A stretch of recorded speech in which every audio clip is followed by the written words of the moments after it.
Greetings and salutations, YouTube. This is your friendly neighborhood armchair philosopher, Fragments of Memory. For me, the Manosphere, both the black and white sectors, is a group of men who are telling their side of the story. Whether it be MGTOW, Red Pill, Black Pill, It More, or pick up relationship game advice, the Manosphere is a virtual space where men gather to exchange ideas. Too often, many spaces are slated for women and girls, while spaces for men and boys are virtually non existent. In some circumstances, those spaces for men have been infiltrated and commandeered by women. Where can a man go to have his story told, or at least his perspective affirmed? Enter the Manosphere. In this space, this virtual space, men of various ages, backgrounds, and ideologies can come together to compare notes, encourage, inspire, and warn. As a concept, I enjoy the Manosphere. It is a good idea with high ideals.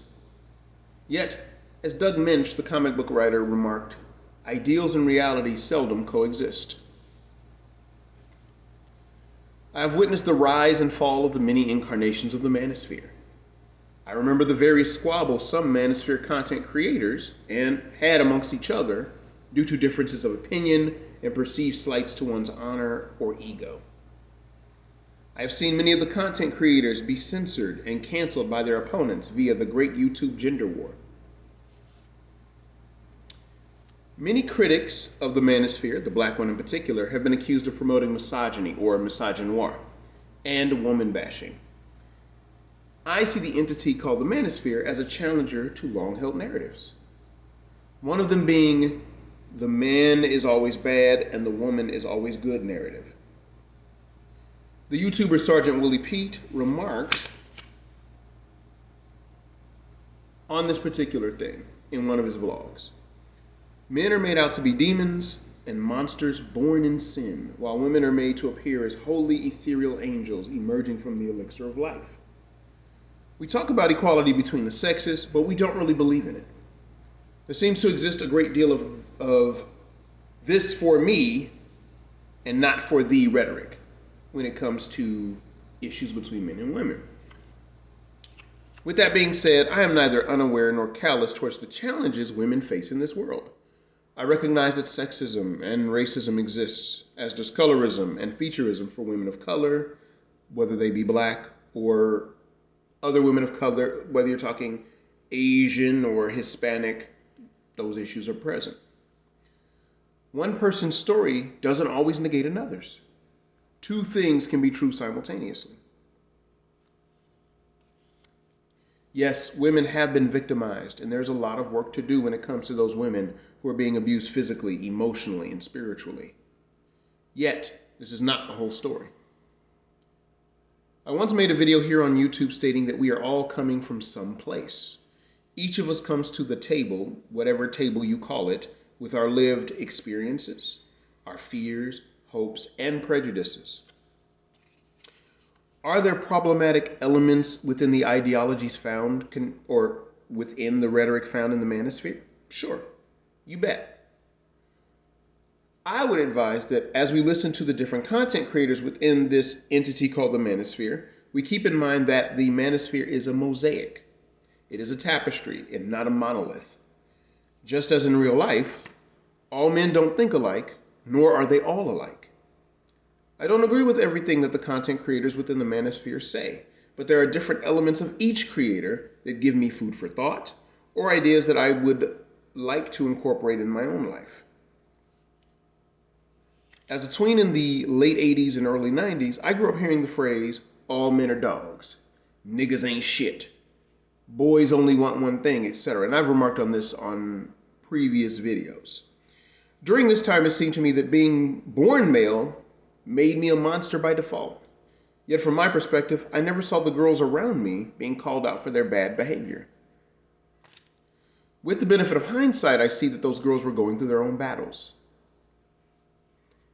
From the playground, the classroom, the lunchroom, the beauty salons, and daytime talk shows, the character and name of men were being dragged under the metaphorical bus from infinity to beyond. I spent a great deal of my adolescence trying to prove to women or at least the women around me, that not all of us men are like this. Looking back, I realized that it was a fool's errand. One, the women who filed the complaints weren't picking guys like me. I'm not bitter or angry about that. I just wanted to bring that up. Like, I wasn't sleeping with those women. I wasn't trying to flirt with those women. Therefore, this didn't apply to me at that time. And two, expecting women to see things from my perspective wasn't really realistic. Radio and television broadcaster Edward R. Murrow remarked that we are prisoners of our own experiences. Yet, being a young man who grew up in spaces and situations in which I was the only guy in the room, I felt voiceless. Where was the place that I could hang my social and ideological hat? Years later, enter the Manosphere. So, I think everybody needs a place where they can vent, where they can give out their perspective, where they can have a voice. And I think the Manosphere does give a voice to many men, whether you speak of someone like Obsidian Ali, whether you speak to someone like Kevin Samuels, whether you speak to someone like BGS Ibmore or The Angry Man, or to a certain extent, Sergeant Willie Pete. I don't think he's officially claimed he was part of the Manosphere, but many see him as sort of a pioneer in that field. So, yeah, oh my goodness, there you are, man. Okay. So many see him as a pioneer in the field. Hey there, how you doing? So for me, I look at it like this. I don't think we need to beat women over the head, but I don't think we need to worship them either. So there is that element of not only not beating women over the head, but not worshiping them. I think the Manosphere gives a perspective. Many of the content creators within the thing called the Manosphere gives us perspective as to not all women are sugar and spice and everything nice. And I know that the old nursery rhyme tells us that, but nursery rhymes aside, that is not conducive to maneuvering this life.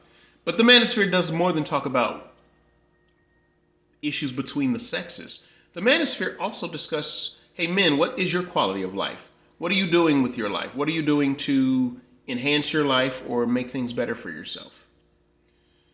Well, that's just my 2 cents on it. What do you guys think? Be easy. Take care.